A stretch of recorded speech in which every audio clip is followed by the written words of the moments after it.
that is how gentlemen laugh. Okay. Yeah. Alright. So now we've got that covered. Welcome, ladies and gentlemen. Please take your seats. Welcome to another big damn lecture. I am your Professor Anklebert Dinkelbury the Fourth. And I am all the required reading that you didn't do.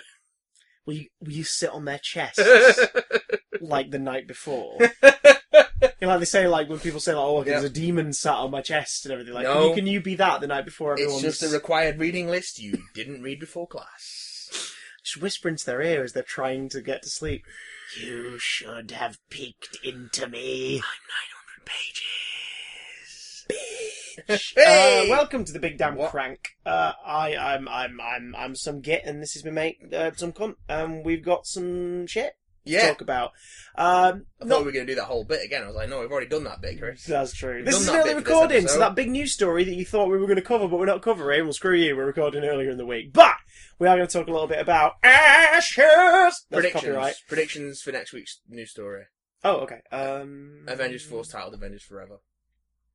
Avengers Force titled Everybody Dies. Everybody's dead, Dave. Everybody is dead, Dave. Dave, everybody is dead. Everybody is dead, Dave. Brackets. Even Selby. Brackets. Even Selby. So, yeah. Trump will do something outrageous and still not be impeached. That'll be the story. In all seriousness, no, I think the more now I've seen it rumoured, I think Avengers Forever is a definite possibility for Avengers 4. I'd say look up like any URLs that have been copyrighted and booked by Disney. All of them. But Warner Brothers, as we know, like copyrights 1 million URLs for Batman Arkham games that then never come to pass. Yeah, anything that you can put with Avengers has probably already been copyrighted. Avengers and Robin. Yeah, been done. Oh, damn. Avengers: The Dark Knight Returns, done. When they finally get around to doing the Black Knight movie. Marvel's Avengers Assemble, The Avengers. This ain't Marvel's Avengers, a Triple X porn parody. It's already been done. What would the Triple X porn parody of The Avengers be called, if indeed there isn't already one?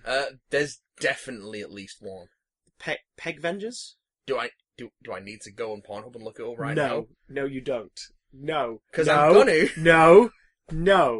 No. Because if any sound plays involuntarily, this demonetized already video will be twice demonetized. Okay. New incognito tab. Okay. Oh my god, he's actually doing this.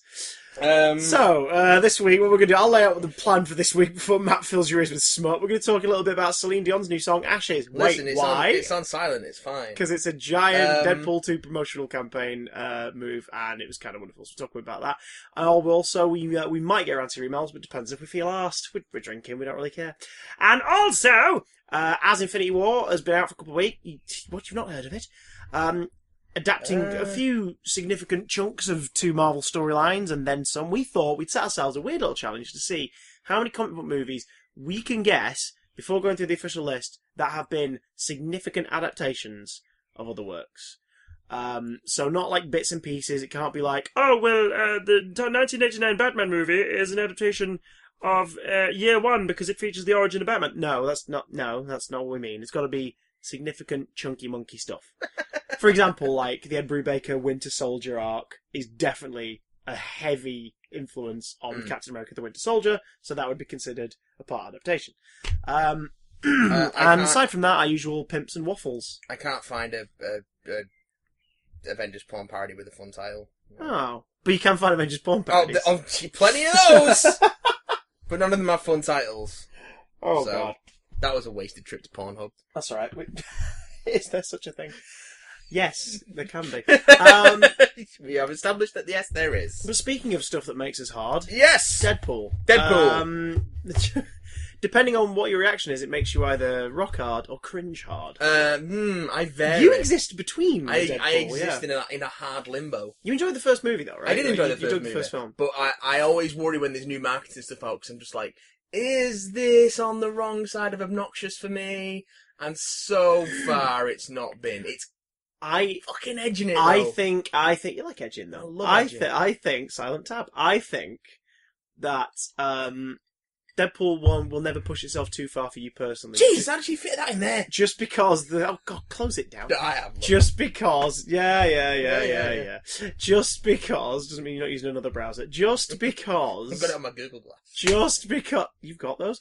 Just because Deadpool will always sort of rein back. It'll never go too far because it'll then do something. It'll then do some promotional tie-in that's really awesome, like the testicular cancer awareness and things like that. Yeah. Like they'll always do enough stuff where you're like, okay, you can bombard me now just because you're doing something good with it. Fair enough. But also, I mean, regardless of whether it hits the funny spot for you or not, I think everyone's got to admit the marketing for the two movies has been exceptionally done in terms of the output, going as far as they have to like stretch the gimmicks and really draw attention to it. I'm just worried they're stretching to breaking point. Last week, Deadpool took over 7-Eleven's Twitter account because 7-Eleven has a tie-in promotional event with the Deadpool 2 release. So Twitter, like the 7-Eleven Twitter account was being written by Deadpool for 24 hours. And the tweets are brilliant. Like, it's... Are they, though? No, like, genuinely because you say really that funny. to me, and internally I'm just going... Oh, no, but what I mean is, but when people do promotional takeovers, it's usually they just post links, or, freaking such a film star who doesn't have Twitter is going to be on this Twitter account all day, and you can send them questions, and all they end up just posting is random, 3-second videos of them going, hi, no, it wasn't like that. Do you know what I mean? You're just like, oh, this is kind of pointless. It's interesting to see a tiny little video of, Javier Bardem's face, but I'm not actually learning anything about this Disney Pirates of the Caribbean account. Thanks very much. But isn't it all pointless? Everything's pointless at the end of the day. Especially Pirates of the Caribbean. But what isn't pointless, Celene Dion said the straightest man ever... No, it's not true. Far from. Anyway, I'm a bit Dennis Law. So... But Celine Dion, obviously a significant contribution to soundtracks in the early 90s. She's one half of the Beauty and the Beast end credits weird cover of Beauty and the Beast. She's... Beauty and the Beast and all that stuff. But then in the late 90s, she she gives birth to, quite possibly, one of the most significant and celebrated soundtrack anthems ever, which is My Heart Will Go On from Titanic. If you said to someone, name a song from a movie soundtrack, 9 times out of 10, that's one of the songs. We don't want to miss a thing. See, that's weird, because I think that song's outlived Armageddon. Which is an impressive thing. Yeah, when you put it like that. Yeah, but Men in Black, for example, if you say, name a, what's the first thing that comes to mind when you think of the Men in Black? 9 times out of 10 people go, the song. Because it's intrinsic to it. And Titanic, My Heart Will Go On, that's a big part of 1997. So, if anyone was ever going to get Celine Dion back to do a big, anthem for their movie release, for their movie soundtrack, you think it would have to be something really big that even she as an artist is like, oh god, I definitely want to be a part of that. Or it'll be because there's an angle to it. Well, it looks like doing a completely serious, motivational ballad as the soundtrack release to a fucked up comedy superhero movie was enough of a push for it to go, okay, I like this gag, let's do it. Also, I like the size of your checkbook. Cha-ching! What's that? You just got some extra pocket money, Fox. Is that from your new daddy Disney? Okay then. But, Ashes is the song, and the music video dropped back in the last week. As a tune, just forget everything else for a minute. It's a pretty freaking great bit of power ballady kind of soundtrack stuff. It's alright. It's an unremarkable power ballad. How dare you? This is Celine. I don't know any other songs apart from these two Dion that I'm talking about here. This is Celine, Queen of Unremarkable Power Ballads. Hey! Yes? You're not going to get me to love this tune, it's fine. I'm not going to get you to love the tune. No, but what I am going to get you to do is admit one thing. What? This video, aside from the last 30 seconds, does a remarkably restrained job of playing it straight. Even with the visual gag that is happening all around it. Restrained is a strong word. Because the dancing is complete, the choreography and all that stuff is legit as fuck. Yeah. The only thing that takes away from it being completely serious is the fact that it's a Deadpool costume that's doing all this dancing. It's just on the right side of obnoxious. Just. I'm so close to hating it. I kind of love it. But it's trapped in the event horizon of my hate. and as such is in a constant state of falling towards my hate while simultaneously being pulled away. So it just exists in that limbo. How did you feel about the Shia LaBeouf full music video That by Rob? that is brilliant. What's his name? Rob Cantor? Cantor? Yeah, I think so. That's brilliant. Okay. Because that's played genius. completely straight. Yeah, but it's actually... I mean, the difference there, of course, is it's a comedy piece. Yeah, it's fun. It's funny. Whereas this isn't really funny. It's clever. Kind of is. Kind of is funny. But the bit at the end is... I don't know. The comedy for me comes from the fact that they just do it without any sign of it being a joke. Like, yeah, there's no wink to the camera at any apart point. From the entire last 30 seconds where but the whole thing separate. is one big wink to the camera of going, look, we're clever, we're self-aware. Also, we did a Spider-Man joke. Ooh, aren't we good?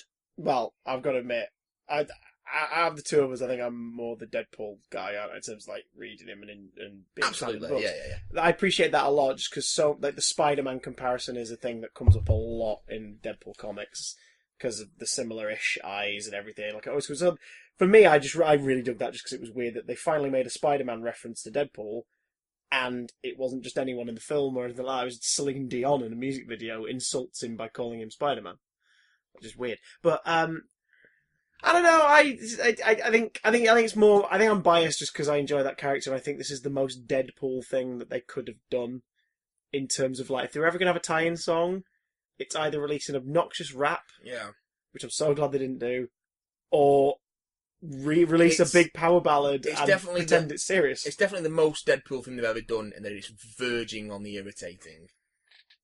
It's just on the edge of being irritating. Do you know what? I feel like you're more annoyed at Deadpool this time than you were the first time around.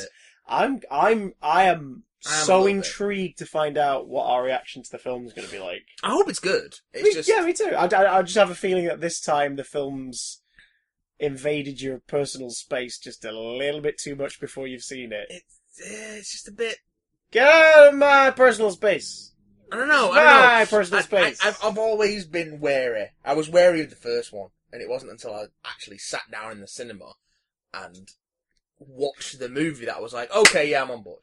Yeah. Right up until sitting down in that cinema for when I first saw it, I was so on the fence. And it could have just really irritated me. That was the pre-Big Damn days. Yeah? It was pre-Big Damn. Yeah, it was. What a weird thought. What a dirty thought! Speaking of dirty thoughts. Oh? Let's get back on Pornhub. No, Oh, Christ. I was going to say, is there a segue here, or is he just going to go back to porn? No, Same as always. So I pulled up my big list. Excuse me? It's a Wikipedia article titled... List of films based on English language comics.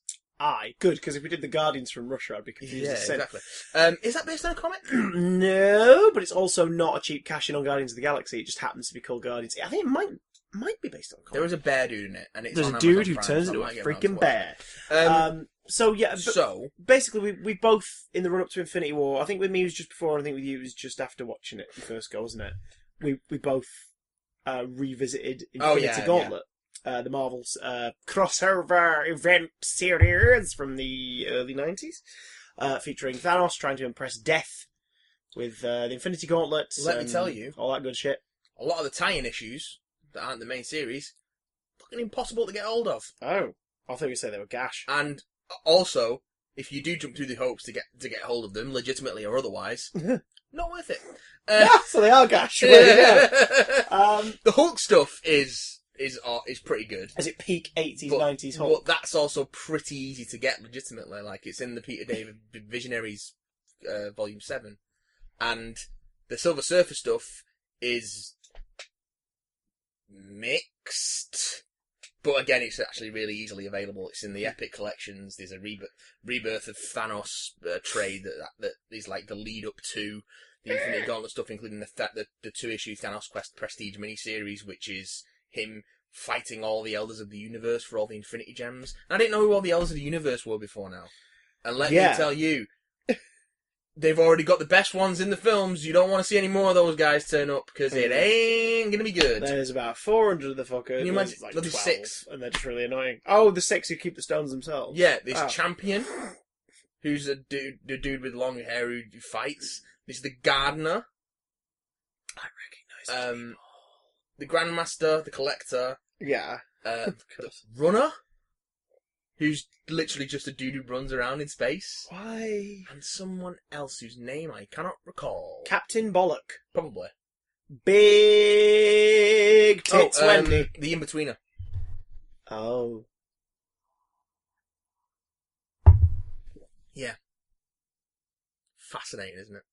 Well, then you got back to the full series itself. Yeah. And it was interesting to note that Infinity War kind of inspired us to dip back into Infinity Gauntlet, because Infinity War, like many comic book movies before, takes heavy inspiration from the previous Thanos stories. I'm pretty sure it takes almost no inspiration from Infinity War, the comic series. Yeah, which again is a But I've not read mid-90s one? The Infinity Gauntlet, Infinity War, and Infinity Crusade form a trilogy. Infinity Infinity Gauntlet was in 91, and then I think there were one a year after that. Okay. But like, there's definitely heavy inspiration drawn. Oh yeah. From stories, and so we thought, why not, for shitters there and giggly hells, have a bash at trying to figure out how many mainstream comic book movie releases, or otherwise, have adapted comic books. Now, Right. that is a bit of a big net to cast, but we're going to narrow it down to this. It can't be like just a look from a comic book, for example. So you can't say Batman and Robin adapt Nightwing just because Robin's costume is clearly a Nightwing costume. Like, you can't say that. It's like, it's got to be wider. It's got to be pulling story beats from comics themselves. As opposed to Zazie beats from Deadpool 2 Not in the role of Domino. Not necessarily a story in full. Yeah, I mean, I don't think and any theatrical release has ever done that. No. As such, we're not going to be counting like the DC animated home releases, for example, because of course some of them are just straight up adaptations. Now, just skimming the list. Yeah. How many films are we looking at here? Do you think? Well over Good. 100. Okay, so we're going to kind of speed round it in a way. If any discussions start, they start. If We can speed over a lot of these. But let's reasons. take a stab. How many are we thinking adapt significantly? And if you think that we're a bit lenient with our rules, guys listening, or if you think that, hang on, no, I think that does this, that, and the other bit more, or maybe we miss anything, email in, let us know. We'll have a quick chin about it next week. What's your definition of significantly? What, missing it, for example? Like if it's a film that we don't... If it's a story we're not familiar with and doesn't come to mind for us, but someone's like, actually, I think you'll find in Constantine it was a direct adaptation of that, for example. Yeah. Like I think, for example, like I've only seen some of Ghost Rider: Spirit of Vengeance. I know that it adapts visual elements from Road to Damnation, which I looked over there to remind myself the title. Yeah. But it's not an adaptation of Road to Damnation. Yeah. It takes some of the designs and Clayton Crane's art approach. I think we need to specify that it adapts. It doesn't adapt visual elements; it adapts story beats and.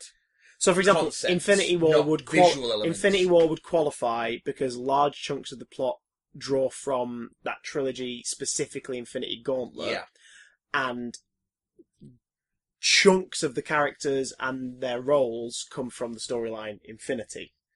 Yeah. So, even though it's not a straight adaptation of those things, it's taken a significant... So, like, for example... and also characters... Spider-Man, for example, the Sam Raimi Spider-Man movie... does not necessarily take inspiration from one specific work. But it adapts story beats from Green Goblin's Last Stand, The Night Gwen Stacy Died. Yeah.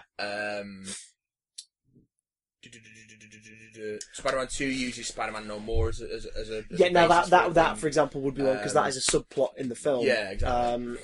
So, I suppose then with Spider-Man, I guess you... No, I don't know, because I would say it significantly adapts because it does take those story beats and plays with them. I'd say definitely Green Goblin's Last Stand in Spider-Man, just because of the thing of Norman figuring out who Peter is and then starting to approach the final stand and that fight in and of itself and the way that it resolves. Yeah. So again, it's kind of loose. If you agree or disagree with us, let us know. BigDamnContact@gmail.com. We'll have a little comic book discussion next week in females. Right, so we're going to start at the top of the list. But let's have a stab in the dark at a figure in terms of how many movies. So we should probably keep a note as well of how many films. How many movies that we think adapt significantly? Yeah, out of the 100 or odd that we're going to look at, I'm going to say I'm going to underestimate the films a bit. I'm going to say between 40 and 50. I'm going to say...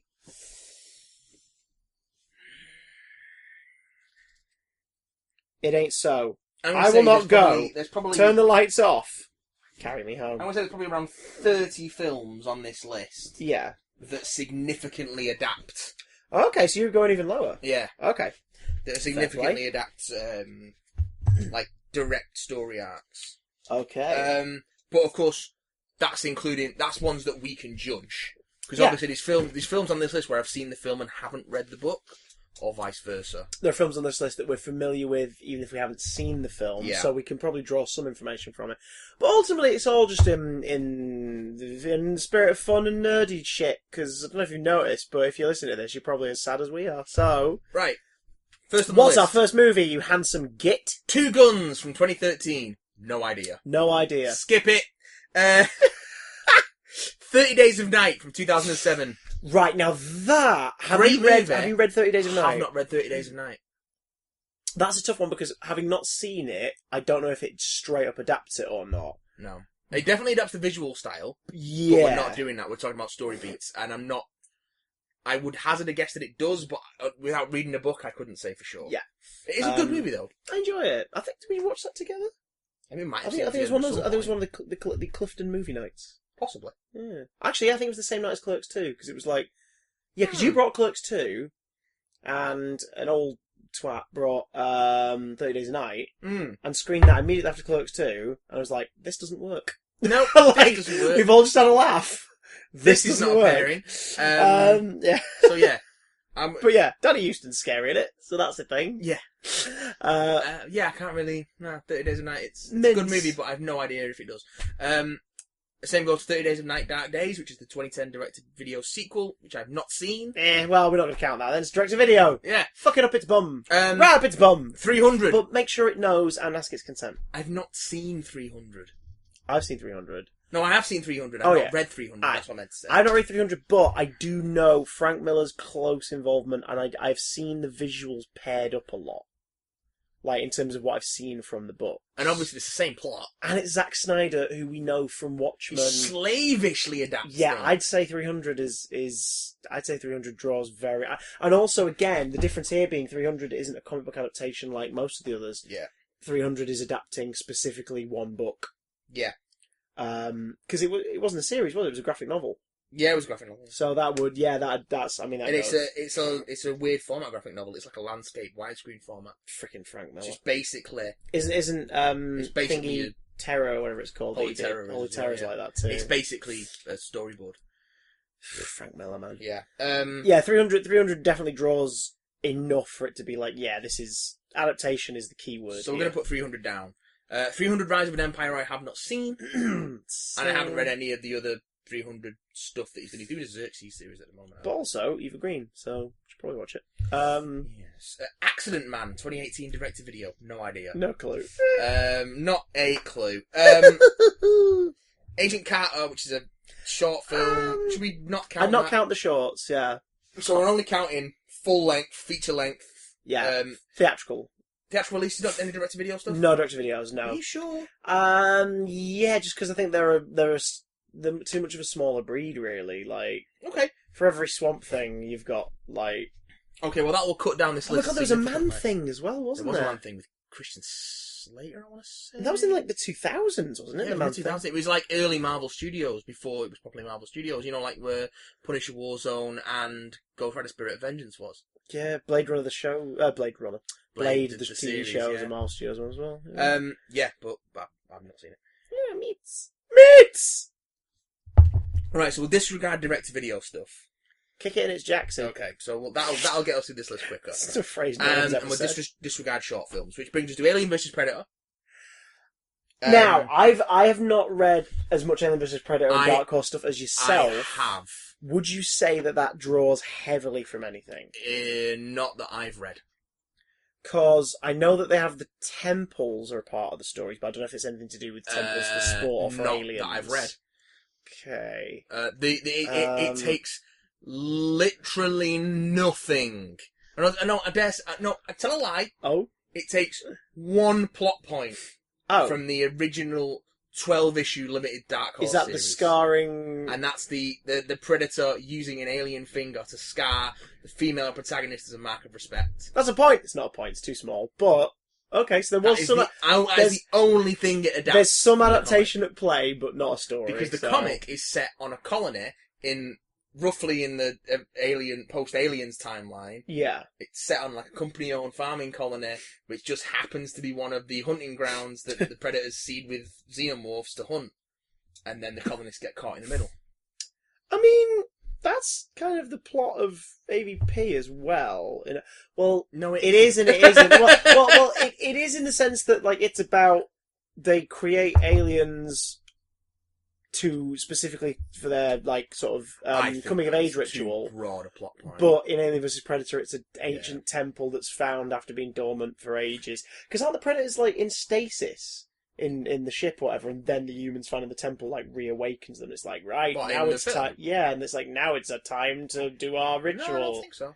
So the Predators are just lazily keeping an eye on a chunk of Earth that's clearly not going to be discovered for millennia because it's under. God, that film's dumb. But. Yeah. Great with popcorn. Yeah. I do enjoy AVP. But yeah, I know it's not good, but I do enjoy it. We can safely disregard that. Alien vs Predator Requiem. Also. Again, doesn't draw from anything. It doesn't. And it's gash. And it's not good. It produced some of the best effects work the series has ever really done. Good effects work but you can never see it. Yeah. I had the book. I've got it downstairs. I had the behind-the-scenes book for both of them by ADI.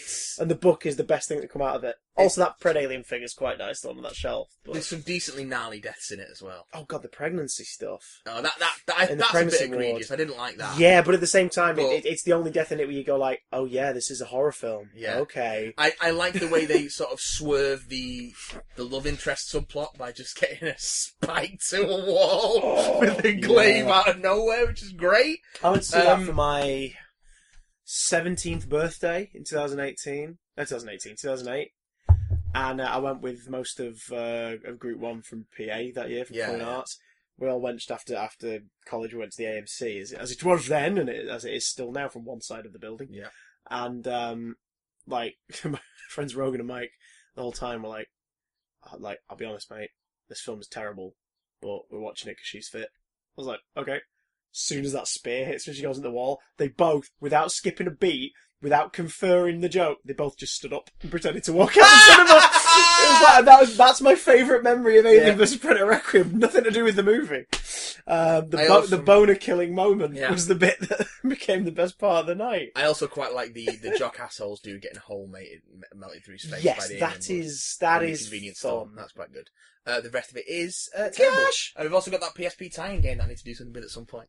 Have you got a copy as well? Yeah, I've got a copy. Oh shit! Well, we're going to have to compare and contrast on that one. All right, that's one of the few PSP games I bought. American Splendor from 2003. I don't know anything about. Nil and indeed 9. That's a short film. Ant-Man 2015 does not, as far as I'm aware, adapt any significant plot points from Ant-Man or other comics. What about Scott Lang's debut? No, Scott Lang's debut is more that he actually stole the stuff and then he gets apprehended, isn't it? I believe so. Because they adapt that quite nicely in Earth's Mightiest Heroes, but they bring in the Heroes for Hire, bring in Luke Cage and Iron Fist into that story. That's a really good episode, actually, of Earth's Mightiest Heroes. I think that might be the first one I saw, actually. I'm Captain America. My friend in the pajamas is Thor. I've finished my rewatch of that lately, and like the new Avengers episode toward the end, where the Avengers are like apprehended by, I think it's Kang. Yeah. So basically, they emergency recruit a group of people to just fill in. It's Wolverine, War Machine, The Thing, Spider-Man, Luke Cage, and Iron Fist. And even at the end of it all, Luke Cage is like, "Yeah, no, we're getting paid for this, right?" It's like because it's like we're heroes for hire. We don't do this for free. It's like, oh shit. That's a great show. The last episode is so rushed. It's kind of sad, but it's at the same time it's like, right, this year's going to be the finale. Oh, that's sooner than we thought. Should we just do Galactus? Yeah, let's do Galactus. Let's bring Galactus in. Yeah, okay. Let's fucking do it.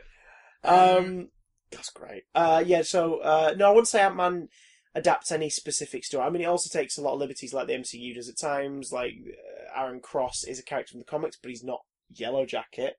He's more a industrial villain, isn't he? He's like one of those your Roxans, you Justin Hammer kind of. Well, Yellow Jacket isn't a villain in the comics. It's an alter ego of Hank Pym's. Yeah, the one that he smacks Jan around in. Yeah, there is that.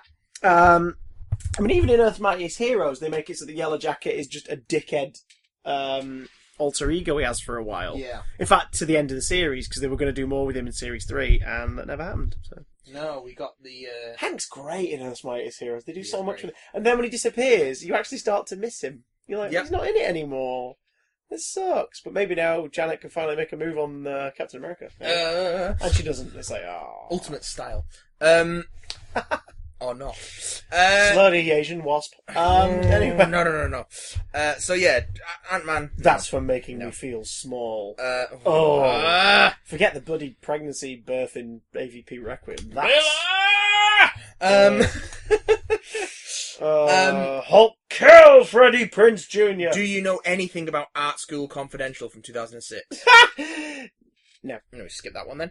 Atomic Blonde from 2017. No, I haven't read Atomic Blonde. Have not read the book's not called Atomic Blonde. Is it called? It's called something else, but I can't remember what. Charlize Theron's amazing, but this accent's a little wavy. Ooh, my accent's slipping. I don't know what it's called, but I really enjoyed Atomic Blonde.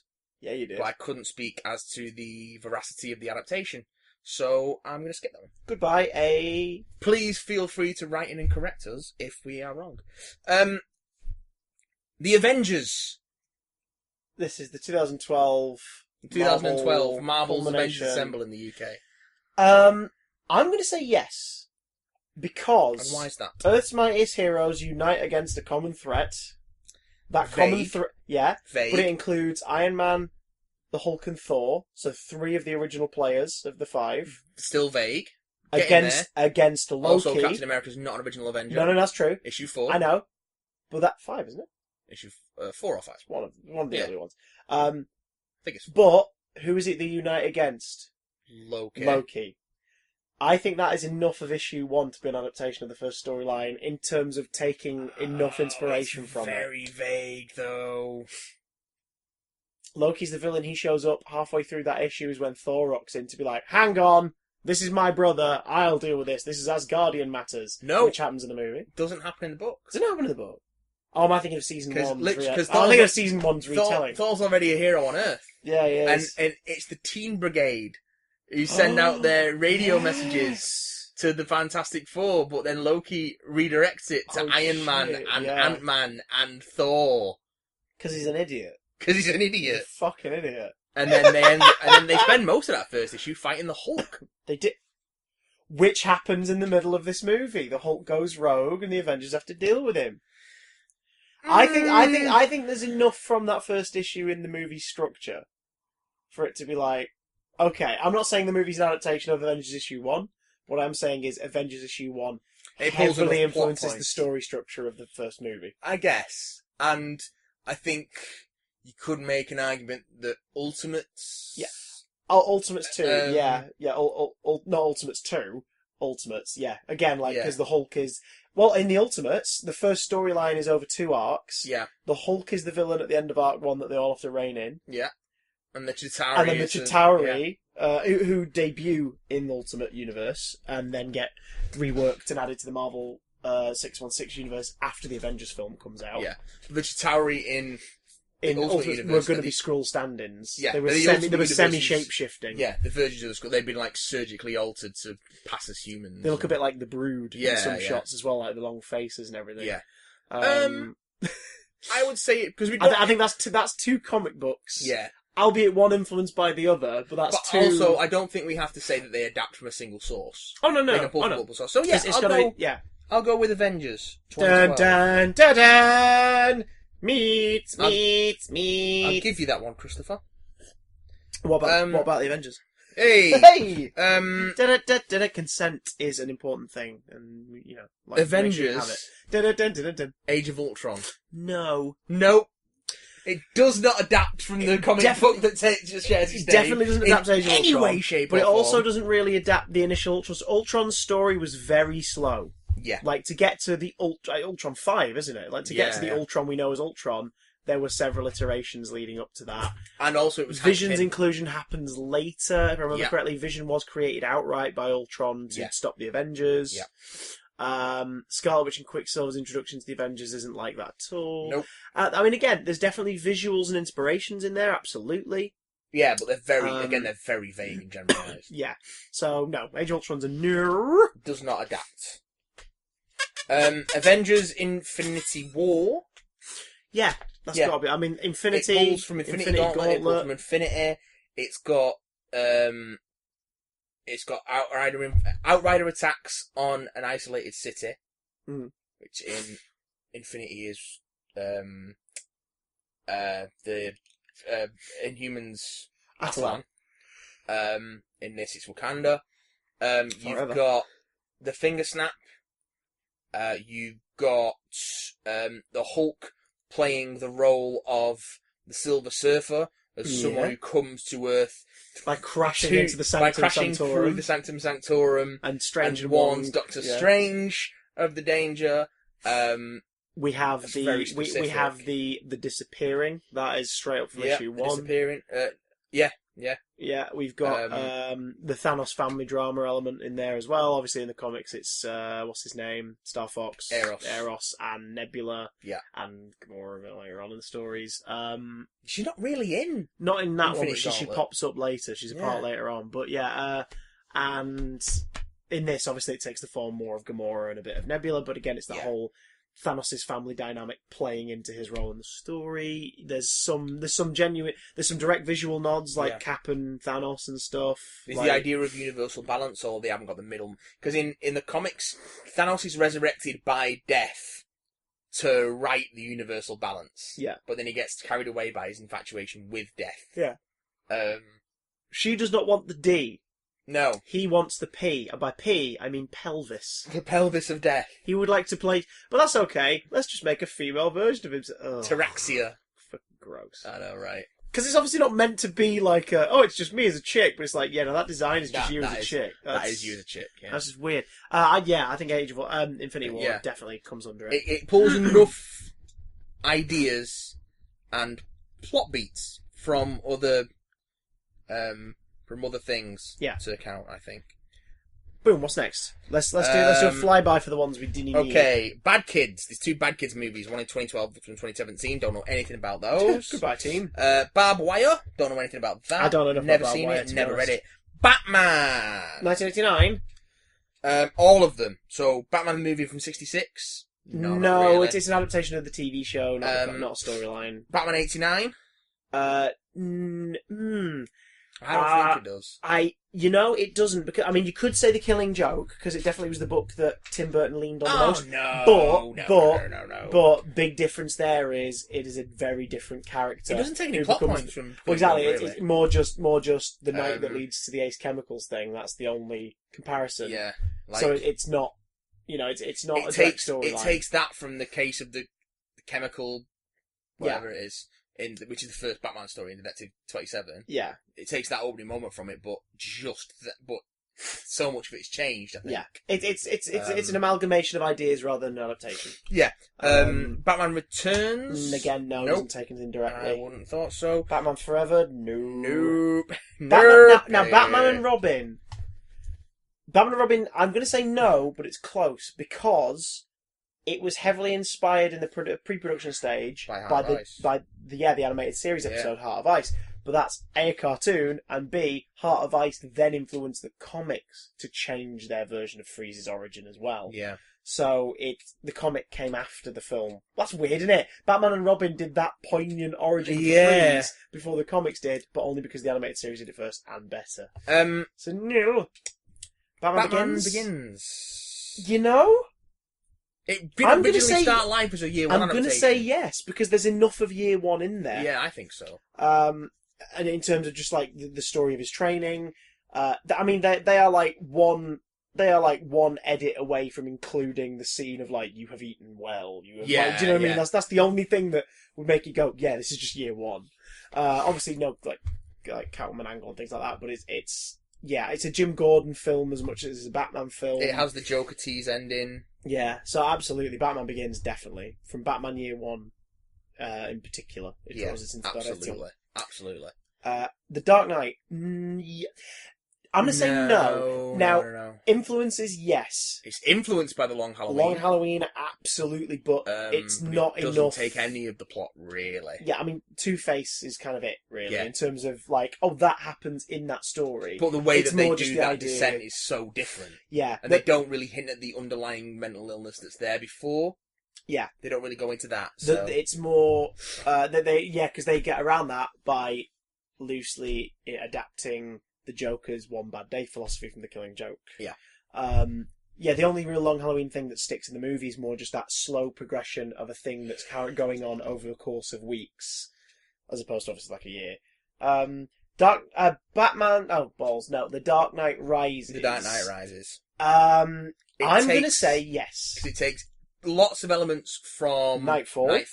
It takes lots of elements from No Man's Land. Yeah.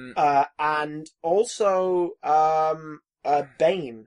I'm trying to remember what the name of that first issue is. I've got it as a collection. Vengeance of Bane. The one shot that introduces him. Yeah, because that tells his story in its like completest form. It's a very different story. It is. Because the prison's different. But the film... Well, that's the thing. The film hinges on you... A chunk of the film hinges on you, the audience member, knowing that story and thinking you know where it's going. Yeah. Because then it pulls the rug out from under you and goes, oh, the child? Yeah, we're not talking about Bane. Vroom, we're talking about Talia al Ghul. So it plays with your knowledge of that story and Bane's backstory to pull a fast one on you. Yeah. That's quite good. People who haven't read the book go, oh, that's interesting. Yeah. But people who have read the book going, wait, what? Yeah. No, hang on, no! And I think that's right. I think it takes the story threads of like No Man's Land and Gotham Cataclysm, the police force being reduced, the bridges being Gotham being cut off, and starting to form the there is some Long Halloween Catwoman stuff in there as well. To a degree. So there's enough adaptation crammed in there from different things. That I think similar to Infinity War, they've taken a bunch of different sources. Yeah, and used them to craft that story. And specific plot beats. Yeah. And use them to put in there. Not Zazie beats. Yeah. No. Beats. Batman v Superman, Dawn of Justice. Annoyingly, yes, it is actually it takes a terrible fan film adaptation of The Dark Knight Returns. Yeah. And The Death of Superman. Yeah. Those two stories are, as we talked about in our reviews at the time and everything, like, it's... Zack Snyder went on Amazon and was like, oh, I've got to do my research for this movie. I'm going to do both of these things! Batman, oh, top seller. Superman, oh, top seller. This'll do! It's got an angry Batman, like a semi-retired Batman, coming back to the game. Yeah. With even more brutal methods. Mm-hmm. And then feeling like he has to take on Superman.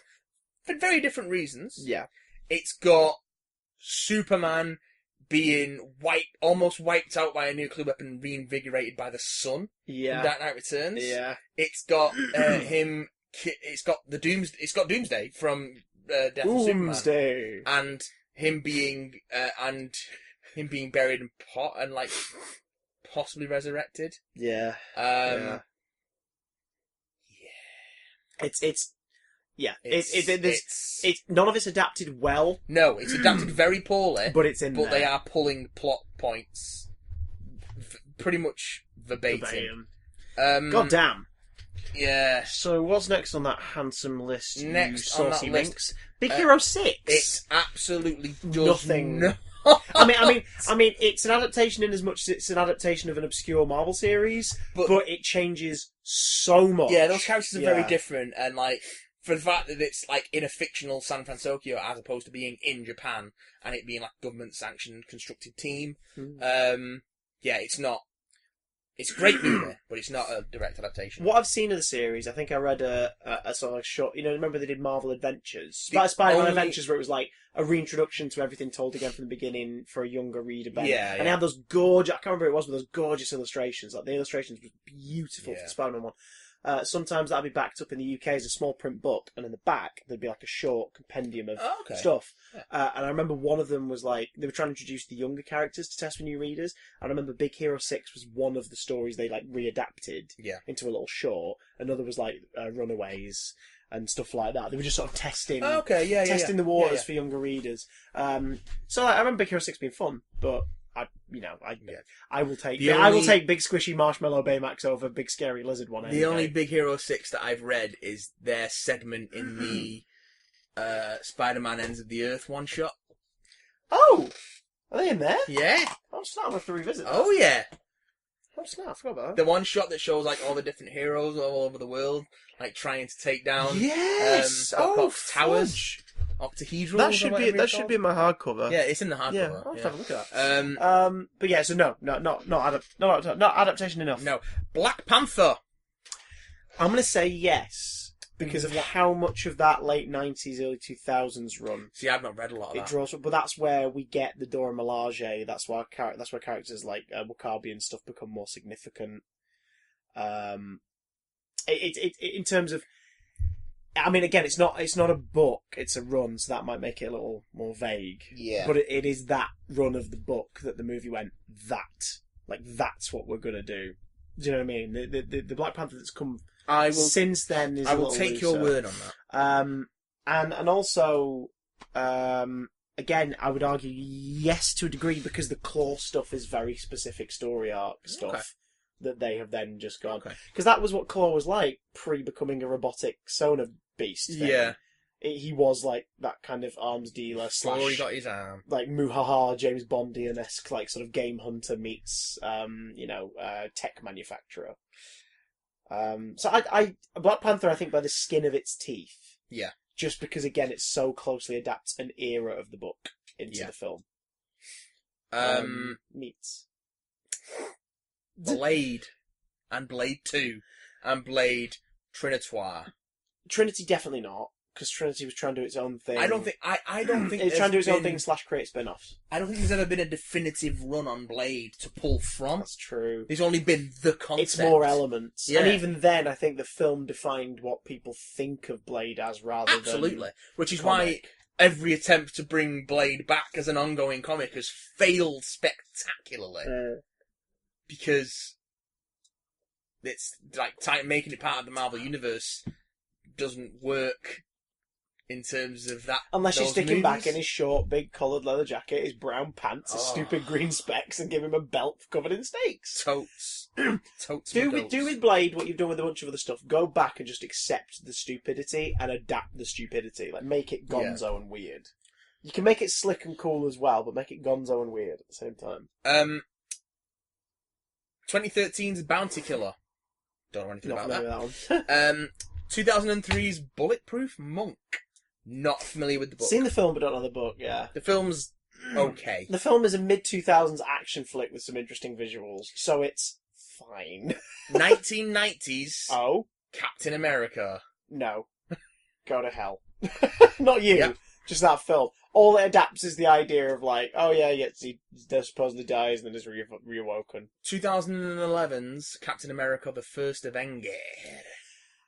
I don't think it does. Not a specific story. I don't even think it pulls specific story beats. Well, here's the thing. It wouldn't be an adaptation of a Captain America story. It'd be an adaptation of the flashback from his Avengers debut. Yeah. But then again, it's not. It relies more on the period setting rather than a specific. That again, there's nods and influences and stuff. But it's not an adaptation of anything really. Even the Howling Commandos are removed from the Sergeant Fury and the Howling Commandos bit. Like Sergeant Fury and the Howling Commandos weren't anything to do with Captain America in the comics. No. I think later on they've been referenced. Originally, but that was just Marvel's World War II book in the 60s for some reason. It was a feature in Strange Tales, I want to say, which then became Nick Fury, Agent of S.H.I.E.L.D. Yeah. Which shared a book with Doctor Strange. Oh wow, that's a weird Strange combo. Tales was espionage and magic. No, originally it was a Human Torch. Yeah. They put a Human Torch solo strip in it, along with all the other weird anthology stuff. Yeah. Then they introduced Doctor Strange along with the Human Torch stuff when it transitioned into a pure superhero book. Then they phased out Human Torch, then introduced Sergeant Fury and the Howling Commandos. Then they phased out that and introduced Nick Fury, Agent of S.H.I.E.L.D. Then they phased out Nick Fury and turned it into a Doctor Strange solo book under the title Doctor Strange, which is why the original Doctor Strange series starts at issue like 170 something. Jesus wept. Read the first issue of Doctor Strange. Nope, you cannot. Captain America: The Winter Soldier. Yes. Yes. Ed Brubaker's Winter Soldier. The core conceit of Winter Soldier being Bucky, the way that Steve discovers it and has to bring him out of it, that there being someone working undercover with who uses the Winter Soldier high up in it's not S.H.I.E.L.D. in the books, but it is the US government system. In the book, it's the Red Skull. In this, it's Alexander Pierce, who's Hydra, who's also been working with Adam Zola, who's now a computer, because of course he is. Yeah. Yeah, he is. And again, even just in subtle adaptation, the entire layout of S.H.I.E.L.D.'s offices, businesses, and their base is based on the Ultimates as well. Triskelion and everything, and that stuff. And I believe in the Ultimates they have helicarriers as well that like patrol. Yeah. But yeah, specifically, it's the Brubaker Winter Soldier. It brings enough of the Winter Soldier storyline intact from the comics, or the structure of it, I think. Captain America: Civil War. I think we have to say yeah. Purely off of the Superhuman Registration Act becomes the Sokovia Accords. Yeah. Cap and Iron Man head up the two sides. Yeah. There's a big divide. Parker is a sort of uncomfortably manipulated pawn in the whole thing. Obviously, to a lesser extent in the movie. A group of superheroes who are not bad people have to go underground and operate in secret. Become basically fugitives. And also the whole thing kicks off registration / Sokovia Accords because of innocent deaths during a superhuman conflict. Yeah. So I think that's enough. Yeah, like in the rest of the film, yes, nothing like the book, and the book, nothing it's like a really smart way of taking a name and a concept and making it work. Yeah. And sort of stripping away all the stuff that people might not have liked from the comic and making it into a leaner, more straightforward, and just all-round better story. Right, we're going to have to rush through some of these. We're going to just pop a cap in it for next week. 1995's Casper. I don't know enough about the Archie comic, really. 2004's Catwoman. No! Patience Phillips. Shush. 2005's Constantine. I'm not familiar with the Hellblazer stuff. It pulls a vague idea from Dangerous Habits that he's been given demon cancer.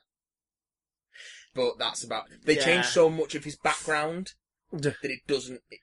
I don't think it works. And he's American, so yeah, they lose points on any contest. It's a pretty decent, supernatural, action movie. Mid-2000s supernatural thriller, It's a fucking terrible adaptation of Hellblazer. But Rachel Weisz. The series, great adaptation of Hellblazer. However, no one watched it.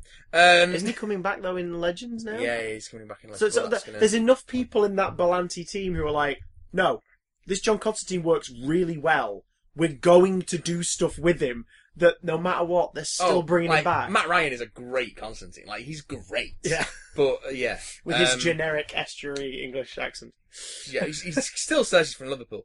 1950s Copper Canyon, which I know Jack all about. 2011's Cowboys and Aliens, which I know Jack all about. Yeah. Oh, I've never seen it. 1994's...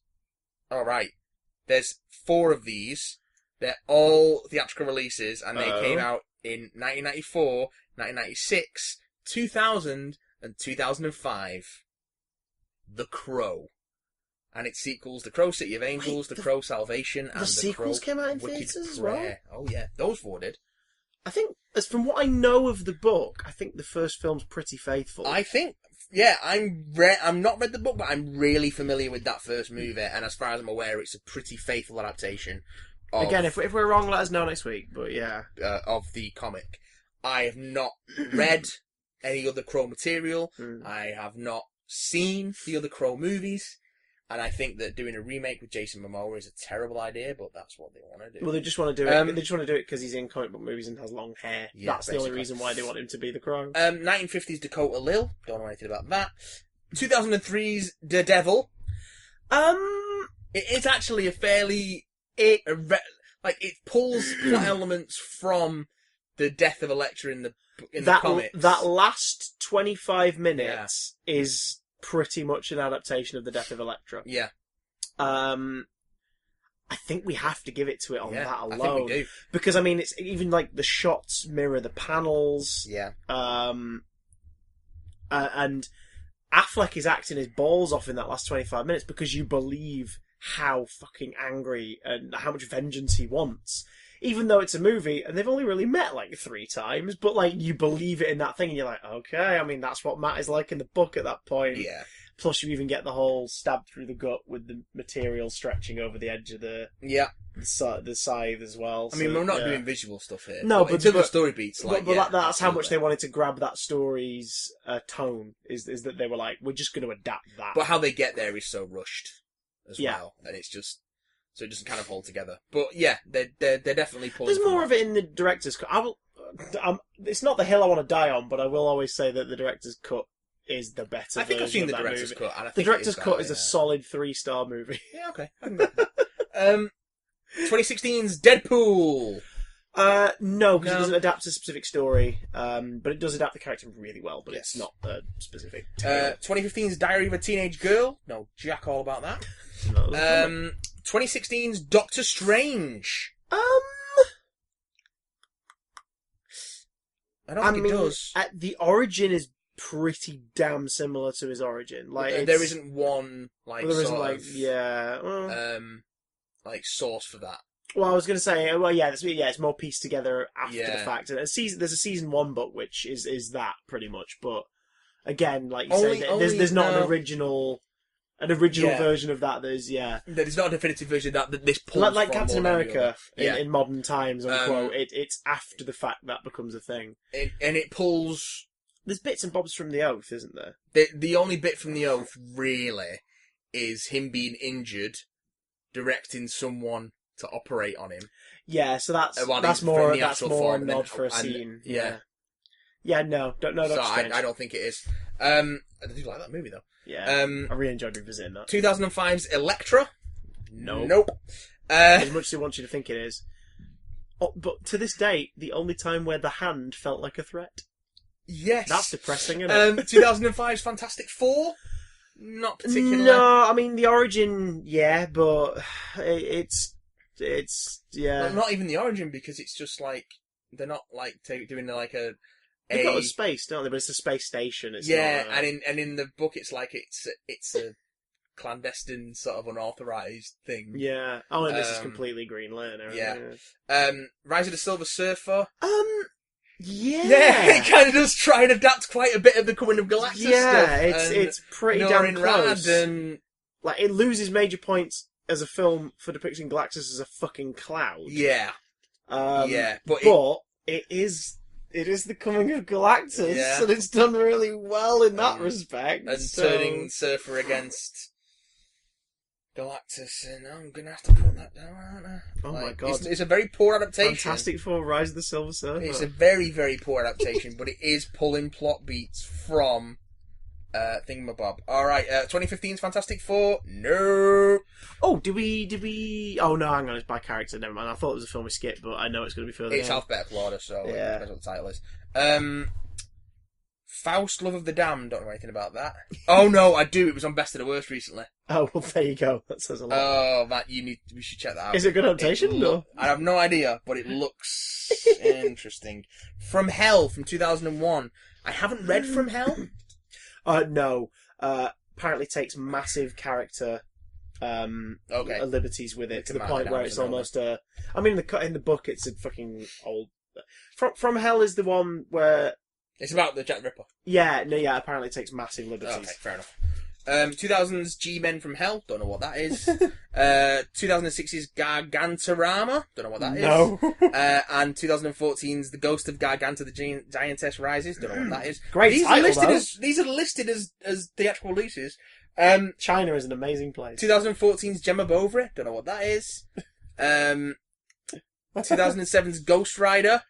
I don't know if it does. I mean, I don't know enough about Ghost Rider comics to... It's his origin. He sacrifices his soul to save his father's life, and then his father doesn't actually live much longer than the deal, and that's part of the twisted irony of it all. Is there like a definitive version of that? I mean, yeah, but even then in the film, that is just like the first 10, 15 minutes. I know, but that's enough though, isn't it? But then the rest of the film becomes about it calling on him years later to deal with like Mephisto's bidding the devil's bidding because Blackheart has shown up. Yeah, I don't know enough. I mean, I don't think it takes enough to be. Do write in adaptation. and correct us if it is an adaptation of a specific story or arc. Ghost Rider: Spirit of Vengeance, 2012. Again, visual but not story. I think so. 2001's Ghost World, great movie. Not read it, so I couldn't tell you.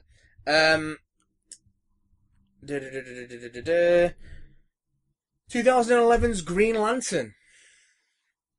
It's actually again, DC's a tough one because when it comes to origins and early stories, they've rebooted a million times. Yeah, I can't think of a specific Green Lantern story that it draws a majority from, more just bits and pieces. No, it's definitely. definitely. I think it just escapes it, but only on the fact that we don't have definitely a distillation story. of the Jeff Johns era of Green Lantern, but I don't think it's actually specifically adapting any story with any sort of specificity because the Parallax stuff is so rushed. Yeah, and again, it's a cloud, and the Hector Hammond stuff is so rushed. Yeah, it doesn't really have. So yeah, it's no. If that stuff had a bit more room to breathe, then yeah. Guardians of the Galaxy does not a specific storyline.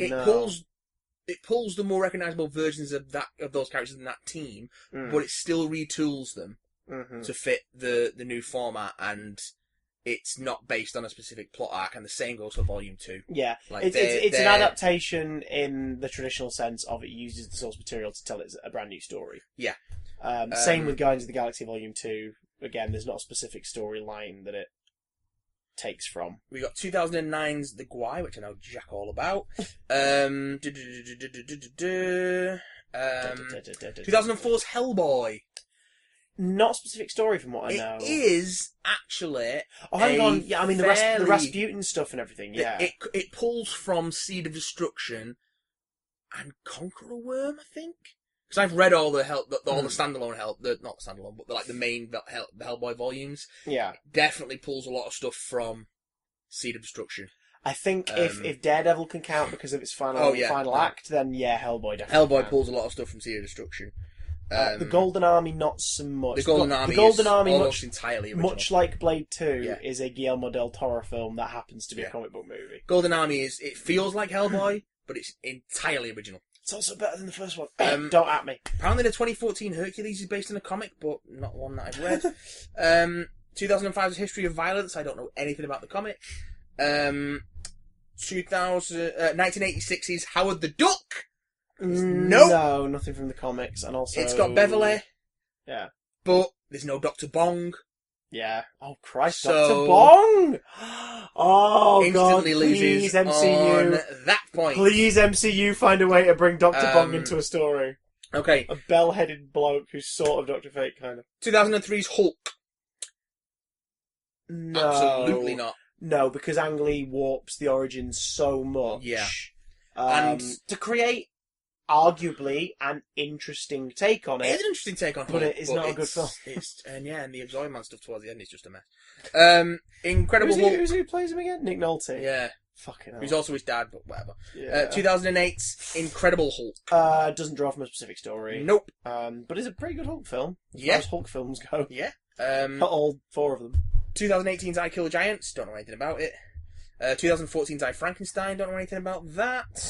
It feels like a Dark Horse or an IDW or something. that works better on the page than it does on the screen. 2008's Iron Man. Yes. What do you think it pulls specifically? Any retelling of Tony's origin story, particularly sticks the very updated version closely, in Extremis. Yeah, sticks very closely to the structure that the film then uses to tell its first two acts. Yeah. It's the beauty of that movie. I mean, there's two reasons why that movie works spectacularly on a surface level. One is the fantastic chemistry between Downey Jr. and Gwyneth Paltrow, especially. Yeah. Just those scenes between them, it works so well. It feels really natural and quirky and odd and cute and, you know. But also it's the fact that Marvel made the daring move with that launch of this MCU of just going, it works on the page. Yeah. Why don't we just do Why don't it? we just do that? So I think Iron Man has to count. Just it definitely pulls so from the Warren close. Ellis run. Yeah. Yeah. But, not necessarily specific plot beats, but certainly the retelling of the modernised updating of Tony's origin. Yeah, I mean, but even the original, like, some of the details aren't there, but it is the strict thing of capture, escape. Yeah, the escapes with suit of armour. That becomes the first Iron Man. The period and set and location has always changed with the times, but it's always been gets captured. In a meets war Yinsen. zone. Yeah, he's injured. Yinsen saves his life with the battery in his heart. Builds the first armor. Yinsen dies. He escapes. Yeah, and I think because you could argue then, well, then any film that's got the origin in counts, but no, it's so specific Iron Man to is, all the versions of that. But also the story of Iron Man, the 2008 movie, is that story. Yeah, and then an Ironmonger thing chucked in at the end for your finale. Yeah. So it's like the whole movie is an adaptation of the origin. So, 2010's Iron Man 2. No, it's the first Marvel film that really takes liberties and just mashes up ideas instead. It would be better for it if it wasn't such a mess. Yeah, still an enjoyable movie. Enjoyable mess, but a mess nonetheless. Iron Man 3, no, it's a Shane Black movie, and we love it for it. Doesn't take anything from the comic. It takes a bit of Extremis, but only the vaguest concept. Yeah, of it's like Extremis. it doesn't adapt Extremis so much as use elements from Extremis. It's more, if anything, there's more of Extremis in Iron Man than there is in Iron Man 3. Yeah, despite Iron Man 3 being about Extremis. Yeah. But whatever. 2010's Jonah Hex. Have not seen it. Have not read enough Jonah Hex. Wow. Probably. 2001's Josie and the Pussycats. Do not know. Do not care. 1995's Judge Dredd. No. Definitely not. Definitely not. 2012's Dredd. It's the feel of Dredd. Does not adapt to a specific storyline or any plot beats. And also, again, like it does the whole thing of making it more realistic than the comic, which was something. Well, no, but I mean in terms of like gritty realism, you can't imagine. For example, in that version of Judge Dredd, you can't imagine things like death and that being involved in it.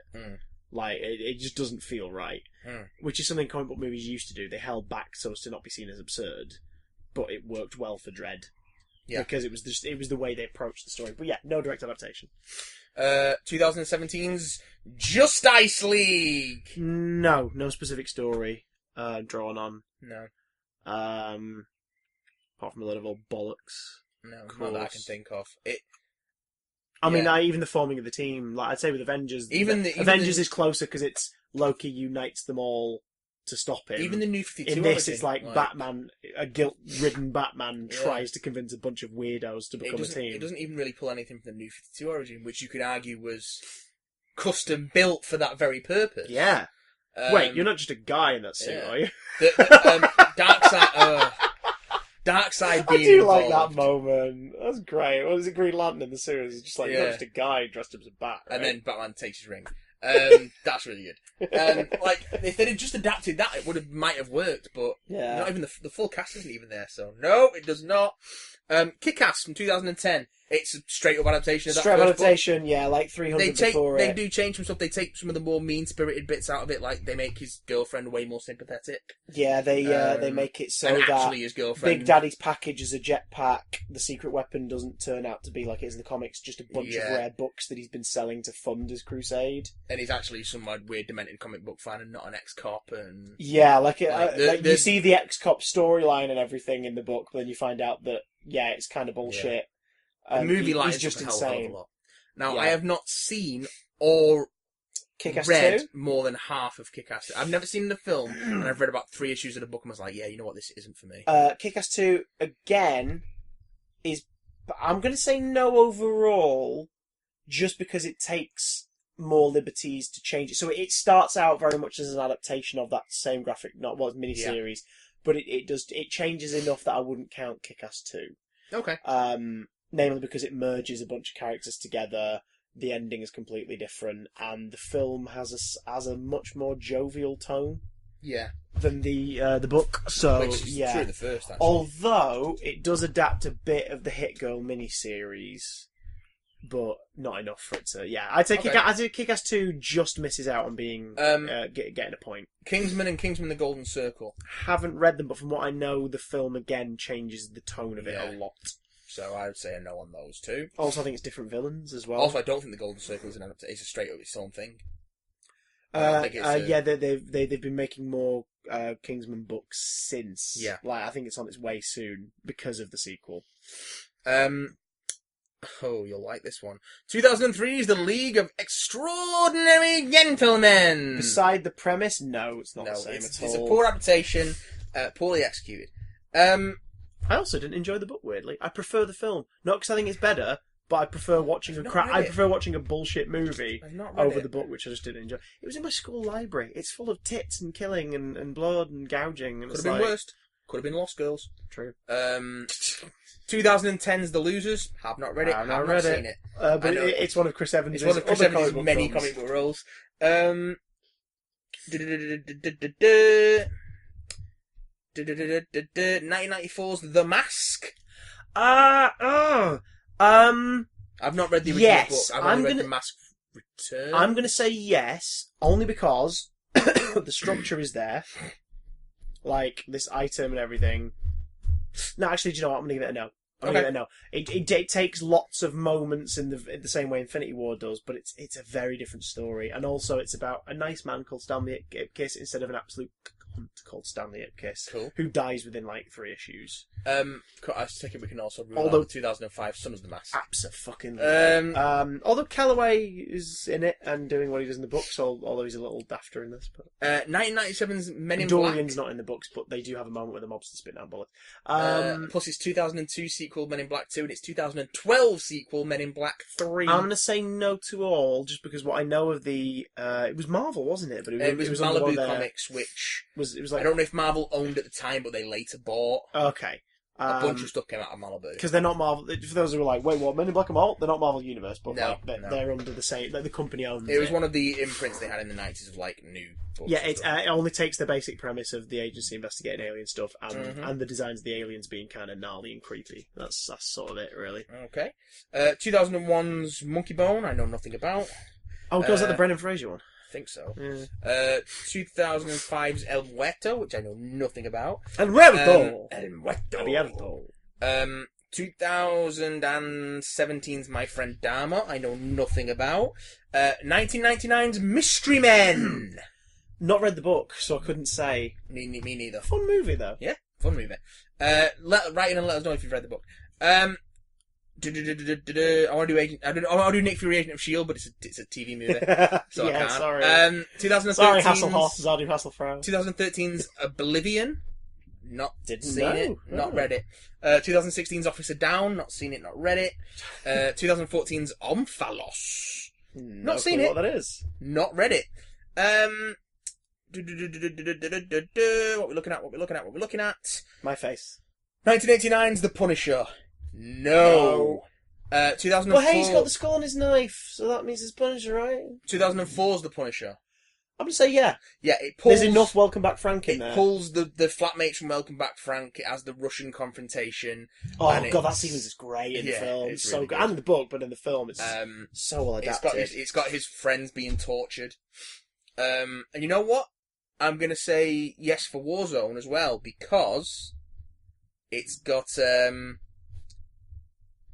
the cops following him from Welcome Back Frank in Warzone. Yes. And they adapt that plot line. And also, he punches through a man's face. You writing that? He punches through a man's face. It's also the best Punisher film. That's true. Unless you edit together the first and 3 episodes of Daredevil Season 2. And actually, it's one of the better superhero films, I'll argue, that isn't an MCU movie. I won't argue against you. 2013's R.I.P.D. Don't know enough about it, to be honest. Me neither. 2010's Red. I have read Red. And I've seen Red. And I've seen Red. What would you say? I'm imagining the tone is very different, and the plot's kind of different. I'm imagining once they cast who they cast in the movie, they're like, let's make this a bit more fun and tongue-in-cheek. Both are good, though. Both are good. Yeah, I like Red. I like Red 2 slightly more. Red 2 I haven't seen. So, or have I? No, I haven't. 1985's Red Sonja. Have not read any Red Sonja. Have I seen Red Sonja? I've read some Red Sonja. I don't believe the film adapts anything specifically. It's not great. 1994. It's that weird thing where it's like it belongs to the Conan universe, but Schwarzenegger's in it as a different character. Yeah. And it's like, what is this? Yeah. 1994's Richie Rich. Nope. Same not as seen Casper, it. not really. 2002's Road to Perdition. I have not read or seen, so couldn't say. That's great though. 1991's The Rocketeer. Great movie. I don't know if it adapts anything specific though. That's more, more down to our knowledge. I don't know. Good film though. Yeah, great movie. Do a sequel. Don't reboot it. Do a sequel. Well, they did do a sequel. Soft reboot. It was called Captain America: The First Avenger. Same director. Of course, Joe Johnston, same director. Yeah. 2010 Scott Pilgrim versus the World. Yes, definitely. Yeah. Like. I mean, it's 7 books condensed into one movie. It takes some levity with the plot later on, but in terms of the first half of that movie up until the fight with. How many books is it? 7. It's 6 books. 6 books. So it's a graphic novel in 6. And the 6th book had not been published at the time that they made the movie. Oh god! So hence why they could take liberties, and also adaptation, they can tweak and change. Yeah, but essentially, it's a 6-part graphic novel. It pulls. So it pulls 300 kick-ass. The Battle of the Band stuff. That's all from the books and the setup of the band. It cuts some characters. It pulls enough of the plot is there. Yeah. And enough of the setup is there, and the structure of it, of him and knives and doubling knives and Ramona, and then dumping knives and knives coming back and being a fighter later on.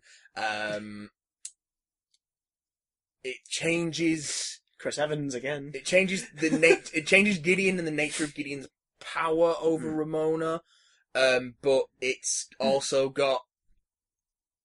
It's the Matthew Patel fight is pretty much as it is in the book. Yeah. That's so good. As is the Lucas Lee one, if I recall correctly. I mean, it's got to be. And the Todd Ingram one. I think it's from there it gets changed because they compress a lot of it. But it's actually a fairly leisurely adaptation of the first volume at the start of that movie. So yeah, they really do pull a lot of stuff from that. Scott Pilgrim for the win. Scott Pilgrim versus the world. 2014's The Scribbler. I don't know what that is. 1994's The Shadow. That's the Alec Baldwin. That's the Alec Baldwin one with the dagger that's got a little face on it. The Alec. Wait, is the Phantom not on it? We didn't cast you. Should be, unless it's under T. And no, it can't be. The Phantom again. The Phantom, I'd say no, just because it's based on the paper strips and everything. And I think Phantom's more of a pulp hero than a comics hero. Yeah. I said that about The Shadow as well. Fun film though. Either way, not great, but fun. Is it? Yeah, it's fun. Is it though? Yeah. Oh, I'm not sure about that. The Shadow, starring Alec. Oh, we really should have cast you in Batman in '89, but we didn't. Tell you what, why don't we cast you as the guy that basically inspired Batman? Baldwin. It's alright, but I don't know how well it's used to the source material. No, and also I'm glad he wasn't cast in 1989 as Batman, despite the fact that 1989 Alec Baldwin probably would have been a really good Bruce Wayne in Batman. Fair enough. We got Keaton, and for that I'm eternally grateful. 1984 Sheena. Don't know about that. Oh god, they did an adaptation of Sheena? I know they've tried to do her on TV a bunch of times, but in 1984, yeah? Sheena with Tanya Roberts. Also starring Ted Voss and... It's probably not going to be a specific story. Again, because Sheena's more a pulp character. Yeah. I say that as someone who has a morbid fascination with jungle pulp stuff. 2014's Shockwave Darkseid, don't know what that is. 2005 Sin City. I haven't read any Sin City, so I don't know. I'm going to say yes, only because... I believe it is a fairly... Only because you've seen the film, yeah? Yeah. So it's like 5 stories, and the thing is, there was like 3 or 4 Sin City books, like the graphic novels weren't released, with each one has like 3 or 4 stories in them. And it adapts. So I'm going to say because it's just adaptations of stories from the thing. It's an anthology. And the only thing the film does is it picks and chooses the ones it wants to adapt, and then gives a bit of a subtle wraparound narrative. I haven't seen Dame to Kill For, so I have. I would also count Dame to Kill For on the basis it does the same thing. Okay. It's also really good. 2013 Sparks, I don't know anything about. 1997's Spawn. That's going on the list, is it? I think it has to. Is it the first arc? Does it adapt the first arc? Not really. I've read the first 6 issues of Spawn, and they're terrible. It's kind of there, like but the stuff like the Cogliostro stuff comes in way later in the books, and the clown keeping an eye on him, who's also the Violator. That's straight out of there. Him being murdered by Wynn, but there's another dude who does it in the comics, but it's basically at Wynn's behest. Wynn's sexy lady sidekick isn't in there. His SLS. His wife being married to his best mate and them having a daughter. That's in there. I don't know. Tonally, then. Yeah. Okay, let's just chuck a few more things in. Tonally, does it feel similar to the source material? Because, like, the Mask, for example, the Mask takes a lot of plot points in that degree, but, like, it's just such a different take on the material that it's I actually wouldn't a little less violent. But that's because they wanted to get the PG... Yeah. the R rating... I think it was PG-13 in the cinemas and then R-rated on home release, wasn't it? It was one of those where it was like, badass, come on teenagers, come watch it, it's badass. If kids see it, then it's the parents' fault. Come watch it, it's badass. I think it actually is a fairly faithful adaptation of a very condensed version of that's fine. Like some of Spawn. Scott Pilgrim is a condensed adaptations. That's, but oh god. It's Ladies and gentlemen, Spawn has made the list. It's not very good, nor is the source material. Alright, let's get on this Spider-Man train. 2002 Spider-Man. Yes. Yep. Night When Stacy Died, Green Goblin's Last Stand. Amazing Fantasy 15, arguably, because again, the first act of the movie is that. It is Amazing Fantasy 15, yeah. And again, like also subtly, but not very much, subtly in terms of the story structure, Ultimate Spider-Man, but tonally, it's the 60s, because that's Sam Raimi's approach. Spider-Man 2, no. Not even the Spider-Man No More stuff?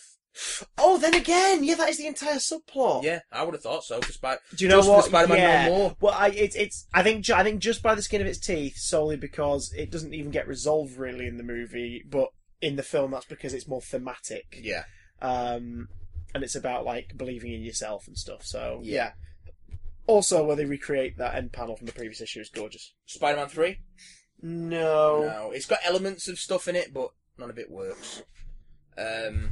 They don't, and even like the elements they fuck up completely. Yeah. Sandman's essentially a completely new character with the Sandman name. Like they've given that whole sympathetic backstory that isn't in the comics until recently. The Black Suit origin is very different. Is more an adaptation of the animated series from the 90s version in terms of it being condensed and super rushed and nonsensical. Yeah. The new Goblin stuff is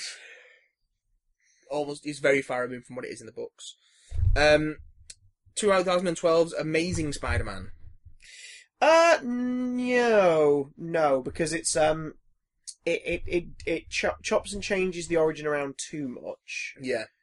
And also the lizard stuff is it's a bit too non-specific. It's not like an arc-specific thing, and they fuck around with the parents' origin and everything. So no, not Amazing Spider-Man. 2014's Amazing Spider-Man 2. Can't believe I'm saying this, but maybe. Night When Stacy Died. Then again, though, all that adapts from that is Gwen Stacy dying. Yeah, it doesn't adapt. And the Green Goblin being present. Yeah. So maybe not. But then again, because that'd be like saying that Amazing Spider-Man adapts the death of Captain Stacy because Captain Stacy dies. Yeah, but the manner of his death is completely. Yeah. You know what? No. Yeah, no. It's too different. It's too different. 'Cause I was going to say, the Electro storyline, even, the Electro origin is the only Electro origin I can think of that's anywhere near close, is the MTV series. Like, Max is the dorky kid who gets, like, picked on and screwed over, and then he takes revenge when he thinks everyone's laughing at him, and he goes blue. Like, that's the only comparison. God, I want to revisit that show. Spider-Man Homecoming. I was fascinated by that series. No, it takes visual cues, absolutely. But it doesn't. Not only does it not adapt any particular storylines, it's all the better for it. Yeah, it takes its own approach, which is good. The only thing it really adapts is it's a Spider-Man story finally set in a world where he is the kid in a world where heroes already exist. That's the only. And also, it's got the call out to the final. What is it? The final sacrifice. Oh god, no! The where he's lifting the heavy thing. The master plan. Yeah, the master planner arc, but it's called something. That issue's got thing on. Anyway, the final ding dong. 2008's The Spirit. Not seen it. Not read any Spirit. Is that the one where Samuel L. Jackson plays a villain called the Octopus, and Frank Miller once again just makes a movie? Oh, that's when he directed, wasn't it? Yeah, he does. 1997's Steel. No, it does not. All it adapts is terrible. All it adapts is the character's name and 90% of his costume. And that's 2016's Suicide Squad. I'm gonna say no because it doesn't. Well, also because the closest Suicide Squad arc I can think of that it adapts is the animated film Assault on Arkham. Yeah. In that it's Waller going, like, although in this case it's the first ever Task Force X, but it's Waller going, right, you lot are going to apprehend this dangerous person. And you're going to do this. Go in there, now. And we're seeing it from the perspective of them not having done it before, so they're like, oh, this is new. Like, that's it. Like, there's no story arc specifically. 1984. Someone's going to be on and say, what about Mad Love? No. 1984 Supergirl. No. Nope. Because I don't remember that being about a witch and crushes on boys and cardboard cutouts flying in shots that aren't lit properly. Any of the Superman movies. Superman, Superman 2, Superman 3, Superman 4, The Quest for Peace, Superman Returns. Let's start there. Those four. No. Well, I mean, the first film, yes, for that first hour, because it takes an hour to do the... we don't see Christopher Reeves until, like, minute 48, 49. Yeah, but this was before the Man of Steel's, like, post-crisis origin, which borrowed heavily from the film's origin. I think it's the other way around, you know? Yeah, that's true. I mean, it's a very faithful adaptation of his origin in that respect, but like you say, it almost refines the origin for the Superman going forward. Which then John Byrne used as the basis for his post-crisis Man of Steel origin in 1984. I don't think I think those ones... I think those first two movies, and reluctantly the third and fourth, come under the same thing as Homecoming in that it makes the right choice of just taking what works and telling a story with it. Yeah. And then in the case of 3 and 4, telling a terrible story with it. If anything, those movies influenced the comics more than it took from the comics. Superman Returns, not a direct storyline. Although then again, isn't there a story with an island of kryptonite? Not that I'm aware of. Nah, too vague. Too vague. Man of Steel, then. It takes... it's more visual cues than story beats, really. Yeah, and it's one of those, it's annoying, because at that moment in time, you had Birthright and Secret Origin to pull from. Yeah. And it doesn't pull from either of them in any meaningful way. No. And they're both great. Yeah. I mean, hell, they could have adapted Year One. Not Year One, Earth One. But they didn't. And just made him younger and... We've covered Dawn of Justice, 2009 Surrogates, I don't know anything about. 1982's Swamp Thing, and 1989's Return of Swamp Thing. I don't know enough about... I'm going to say no. Because I don't know. I've not seen the films yet. I have seen both of them. Oh. They are... schlocky fun. Oh, fun gash. They are very silly and low budget and low quality, but actually not too bad. The Tales from the Crypt films weren't based on any particular stories, I don't think. No, they're a bit looser. Also, were they theatrical? It says they were. I think the 1972 one was like an anthology movie. The Demon Knight, Bordello of Blood and Ritual, I think they were TV movies. I've seen Demon Knight on TV, I know that much. Billy Zane! 1995's Tank Girl. No. As far as I'm aware, no. Again, some visual stuff, but it's one of those comic book adaptations where people who really love that book, and that book has die-hard fans. They all go, no, it's not very good. So you're like, all right. The original, go down there if you want to dip in. The original Teenage Mutant Ninja Turtles trilogy. First film. I think they're their own thing. Yeah?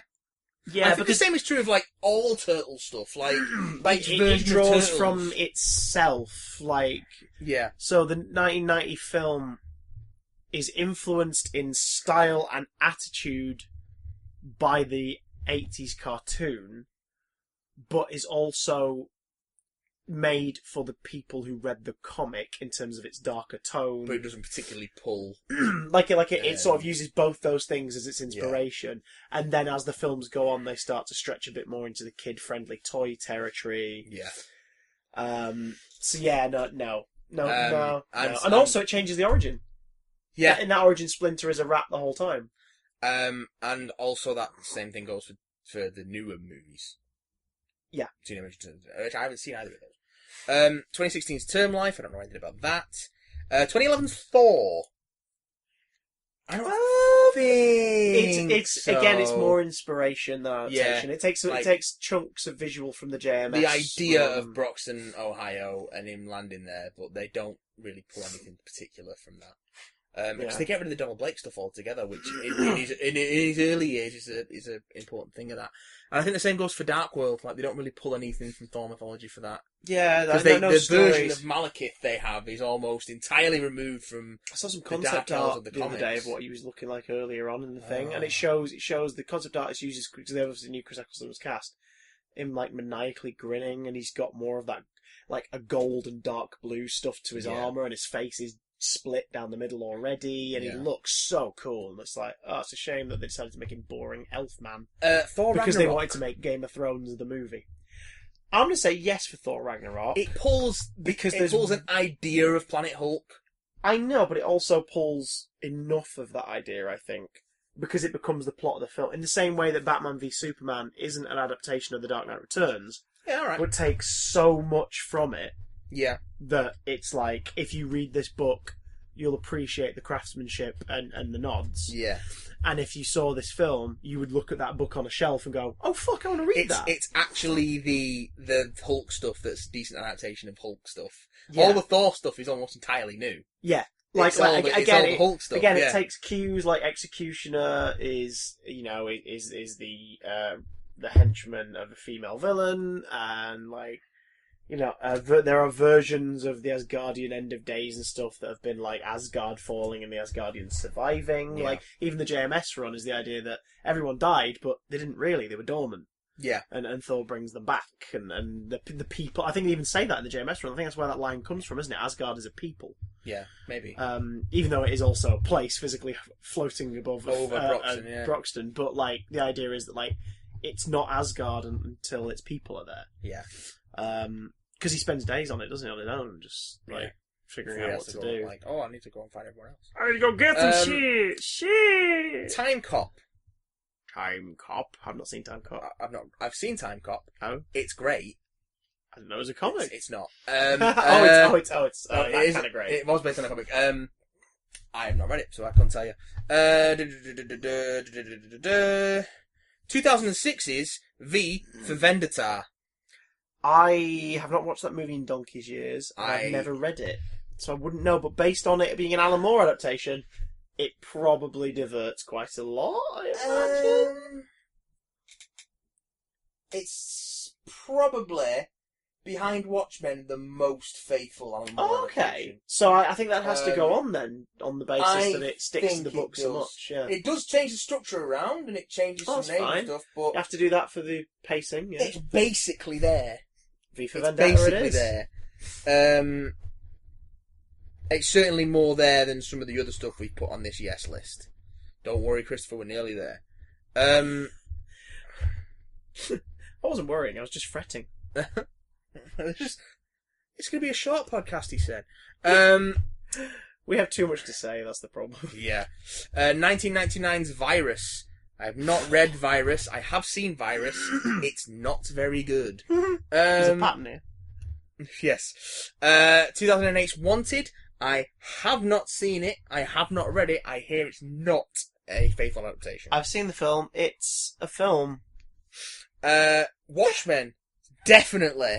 That goes on the list. Definitely. It's it takes liberties. Slavish. Yes, it takes liberties. Yes, it changes things. In places. But yeah, it's the film's biggest flaw could also be argued to be its biggest weakness. It is so faithful.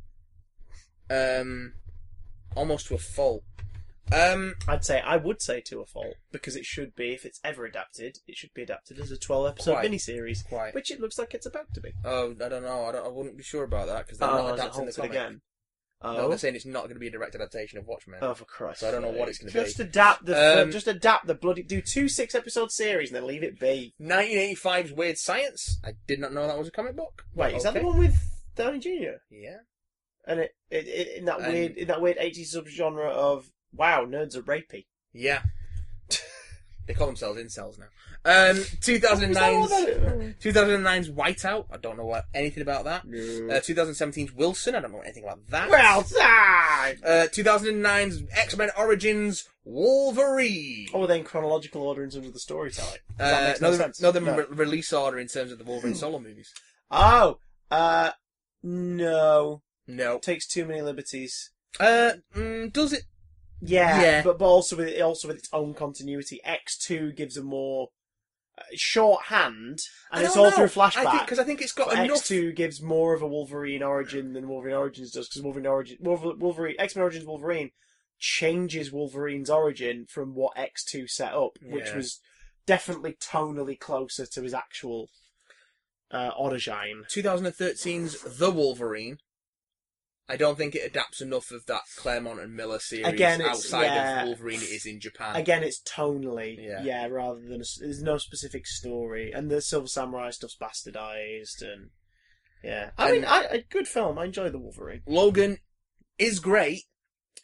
It is not an adaptation of Old Man Logan. That's true, but does it fall under the Thor Ragnarok Batman v Superman umbrella of visual cues informing the film enough that graphic novel is almost paramount to the way that film is? No.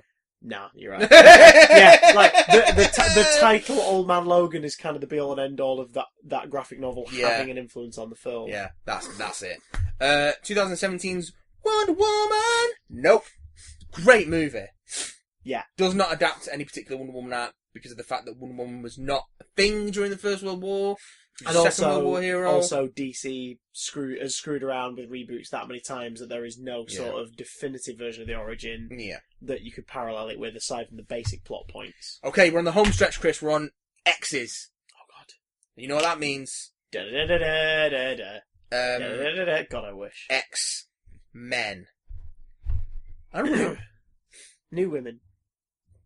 2000's X-Men. Nope. No. Doesn't adapt any specific arcs. No, it adapts some characters very poorly. It relies more on you as an audience member's vague remembrance or nostalgia for the 90s show more than anything from the books, which is fine. Because it works for that film and it worked for the time. X-Men 2? No. Not really. Again, it's elements rather than a story. The mansion is assaulted. Is such a vague thing that happens in so many X-Men stories. But also Wolverine's origin is definitely more comic book faithful and reminiscent. However, it is a flashback that informs the plot of the movie rather than being a secondary plot showing the flashbacks. So, X2 nil. X3, X-Men 3: The Last Stand. Is this a yes? No, because it does draw a lot from the Cure stuff from Astonishing.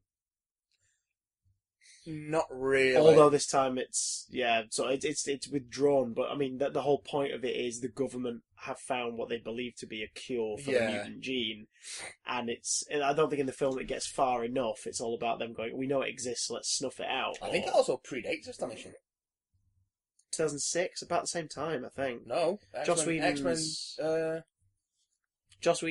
It was 2004. It was Astonishing. So it's after then. 2006 was The Last Stand. Or was it 2005? 2005, 2006. 2006 was last time. Yeah, so it's around that. They definitely took the Cure from the comic. And it does drive the plot. The reason the story happens is because Magneto's like, right, let's get this child and kill him. Yeah, but that actually doesn't happen in the comics. The Cure is something that's developed by science, by alien science as well, because Ord's involved, and it doesn't come from a specific mutant. It comes from experimentation on mutants. One of whom happens to be Colossus. In that case, thought dead. Nil. And also the Dark Phoenix stuff is name only. Oh, Christ. It is literally name only. And it will be again. X-Men First Class from 2011. No, it doesn't. Well, it doesn't adapt First Class in any way. It also doesn't adapt any really other X-Men stories. That's true. What about the Hellfire stuff? Is the Hellfire stuff relatively close to any Hellfire stuff? No. Fair Club arc? No, it is not. It really isn't. Fair enough. You're my go-to guy for this one. I've got to trust you on this. X-Men Days of Future Past. Name only. Name only. Yeah.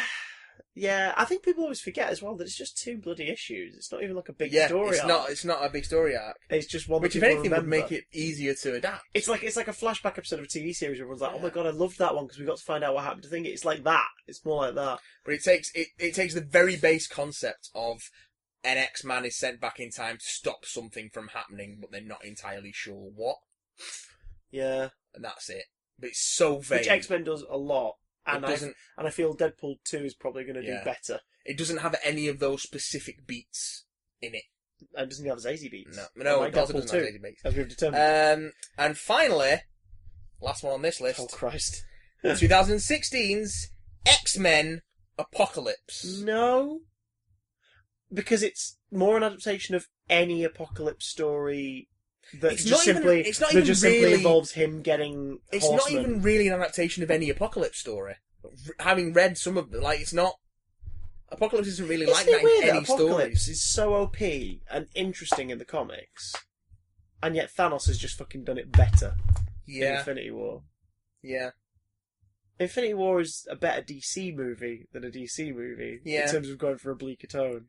And it's a better X-Men movie than X-Men Apocalypse in terms of an Apocalypse-esque villain. Right. Christ alive. Final tallies. Oh, how many movies do you think we talked about? We talked about, I'm going to assume, in the early hundreds, maybe 120. Always counting them up. He's using his eyes and a pen. He's furrowing his brow. He's miming the numbers. 155 movies. Jesus wept on a bicycle's neck! That's how many we mentioned. Okay. That's not bad. How many do you think got into our made it close / faithful adaptations? You went for a dead on 30, so I'd around 30. 30. I thought between 40 and 50. Okay. Let's find out how many, based on our limited / not that limited knowledge of comic books and comic book movies, how many comic book films, theatrical releases, were straight up or significantly apportioned adaptations of comic book works. The list stands at 300. Avengers Infinity War, Batman Begins, The Dark Knight Rises, Batman v Superman Dawn of Justice, Black Panther, Winter Soldier, Civil War, The Crow, Daredevil, Fantastic Four: Rise of the Silver Surfer. Oh, God. Can't believe I'm saying that. Can't believe those 2 in a row. Hellboy, Iron Man, Kick-Ass, 2004's The Punisher, Punisher Warzone, Scott Pilgrim vs. the World, 2005 Sin City, Sin City: A Dame to Kill For, Spawn, 2002 Spider-Man, Spider-Man 2, Thor Ragnarok, and V for Vendetta. Oh, also, Watchmen. That's 20. So you win on that one by being 4 off. Beautiful work. Oh, yes! So 26 relatively faithful or significantly portioned comic books alive.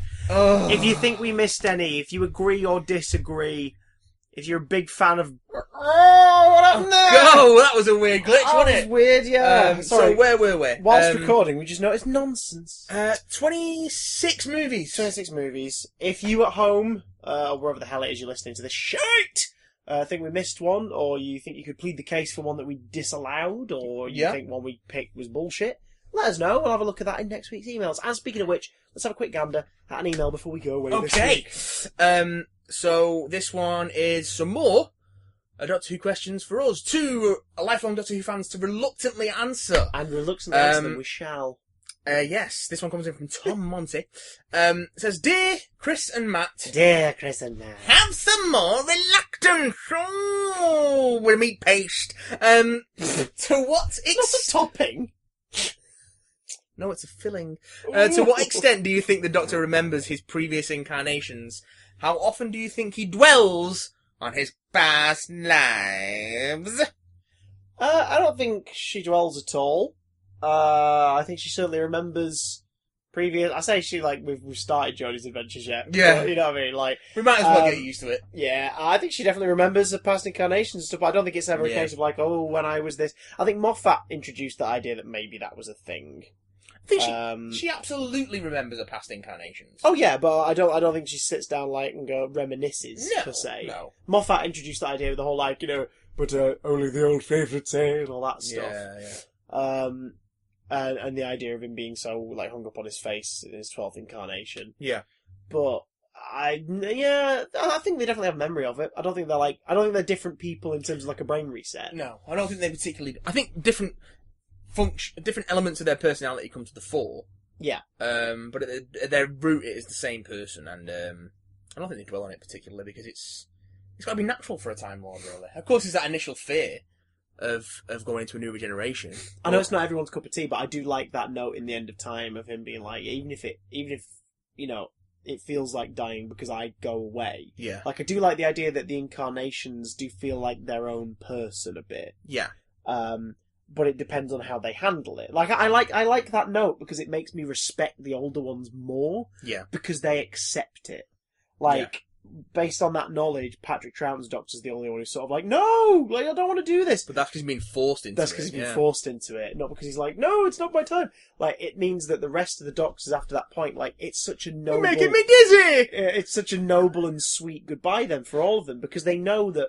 Yeah, I kind of am dying. Yeah. That's why I thought Russell did really well with that. But of course, what annoyed people was that it made people go, oh no, I don't like the idea that the Doctors are sad that they die. It's like, no, I think that's better because it shows how brave and sort of courageous they are. That they just accept it and they move on. I think Which so. then highlighted that the 10th Doctor was more of a selfish incarnation. Like he was a bit more bratty. Bit of an ego trip, wasn't it? Which then gave that really nice dramatic moment of him like being like, I don't want to go. And then as soon as he changed, it's like nothing mattered because suddenly this goofy little fella appears and goes, ooh. And it kind of hammers home that idea of, oh, it is kind of sad. Yeah. But at the same time, as ever, onwards, new adventure. Who's this guy? So, like, I know a lot of people get hung up on it, but I've accepted that the 10th Doctor was a selfish git. And I think the 10th Doctor was a selfish git, so that's just, We got too hung up on it. Yeah. With Capaldi's regeneration, I think. Yeah, I don't want to go, like, or if I go, I want to be on my time. Just die and become Jodie Whittaker, please. Please. Christ's sake. Would that it were so simple. If you had Time Lord DNA, which meant every time you died, you regenerated, how would you use such a power? Do you think you'd ever kill yourself because you were bored and fancied a change? I don't think I would. I think I'd use that power to, like, have the power of living a lot longer. Yeah, I'd be very careful. You'd live different experiences. You'd want to see things. Yeah. Like that, if I suddenly had, like, Time Lord life cycle, my thought behind it would be, like, right, obviously there comes the big burden of people you love, like, aging and dying over the, in you can small portions of your life. You can use those regenerations to make a clean break. Exactly. Build a new life. Like, mate, I think that's the only reason you'd ever kick into it as, like, alright, I'm going to let my life come to an end naturally, is maybe if you've lost everyone, you're like, right, this is the closest I'm ever going to get to a fresh start. I don't think I'd, like, be a suicidal Time Lord, because how does that work? You don't know if you're going to actually kill yourself or not. Yeah, you might That's the problem. just die. Because Time Lords can die. It's like autoerotic asphyxiation. If you do it too hard, Huh? you end up dying for proper. Oh no, but then you regenerate, but you regenerate still in a noose. It's like, God damn it! And you just keep going. It's like all 13 of him was found. I burned through all my regenerations having a cheeky wank. Oh God. A red cheeky wank. Have a fun dabby dozy week. A Tom Monte. What a wonderful note to leave on. A cheeky wank. A cheeky choke wank. Well, while I make sure that Matt closes that incognito window, you guys can get in touch, bigdamcontact@gmail.com. Big Damcast on Twitter. Also, streams, baby, on the Twitch. Don't forget, they happen regularly. When are your regular appointments? I'll be doing one by the time this goes out. By the time the wind has blown. I'm trying to do them every Tuesday and either Thursday or Friday, but it's going to change week to week. So just keep an eye on the Twitter feed. Yeah. But I'm on there as well now, baby boys. So, yeah. And also, like, if you're worried about missing anything from any of us stream-wise, don't worry. We're doubling up a bunch of streams so that on at least one or all of our channels at the same time, simultaneously, wherever we're streaming, will go out. So if you follow... what's your Twitch handle? Matticus? It's the Matty Watt on Twitch. You follow the Matty Watt on Twitch, Official CDJ on Twitch, and Big Damn Stream on Twitch. Yep. Whichever one you follow in, you're gonna get summoned. We'll follow Big Damn Stream. Yeah, because it's sexy. Speaking of sexy, we'll leave you with this word of sensual wisdom from Sexpot and Cauldron of Love Funk, Matthew Watson. Ooh, pamplemousse. Doesn't that mean grapefruit? Oui, oui.